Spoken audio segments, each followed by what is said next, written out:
Hi everybody, welcome back to M Factor. Right now we are going through the central nervous system and has covered the meninges, the protective layer. And in this video we're gonna talk about spinal cord, the long cylindrical lower part of the central nervous system.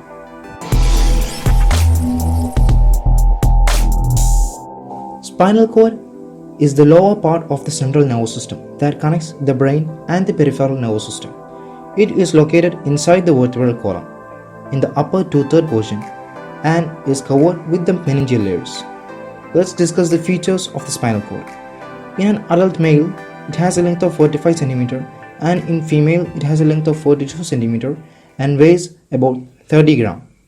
It extends from the atlas vertebrae, that is the first cervical vertebrae, to the first lumbar vertebrae. In children, it may extend to third lumbar vertebrae. It continues superiorly with the medulla oblongata and terminates inferiorly as conus medullaris and filum terminale. We may discuss these terms later. And it's fully covered with the meningeal layers. Meningeal layers of the spinal cord. We have discussed about the three meningeal layers and its features around the brain in part 2. Here we will be talking about its features around the spinal cord.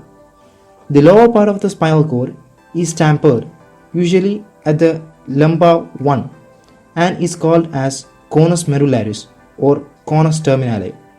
Below conus medullaris, the spinal cord extends as filum terminale.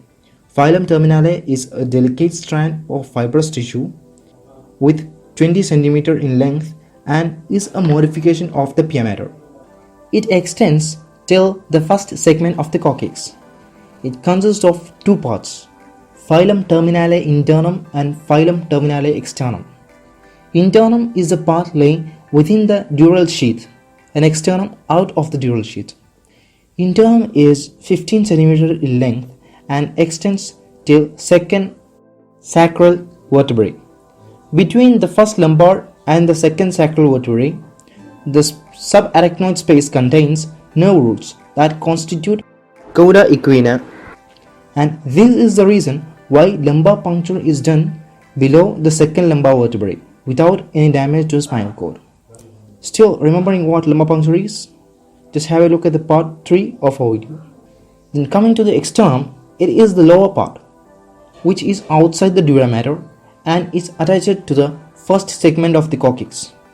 The pia mater is posteriorly adherent to the posterior medial septum and arachnoid by the subarachnoid septum. Anteriorly, the pia mater is folded into anterior median fissure of the spinal cord.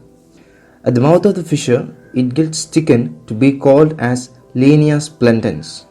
Laterally, on each side, between the ventral and the dorsal nerve roots, the pia mater forms a narrow vertical ridge giving a series of triangular tooth-like appearance, so called as ligamentum denticulatum. It has got 21 processes. First one at the level of the foramen magnum and the last one between the 12th thoracic vertebrae and the first lumbar vertebrae. These processes passes through the arachnoid to dura mater between the two adjacent spinal nerves. The ligamentum denticulatum, linea splendens and filum terminale are the modifications of the pia mater that holds spinal cord in its position. Enlargements. Spinal enlargements are widened area of spinal cord which are formed due to the enlargement of neurons at appropriate levels. These neurons supply increased musculature to the limbs. There are two enlargements within the spine, cervical enlargement and the lumbar enlargement. Cervical enlargement is for the supply of the muscles of the upper limb.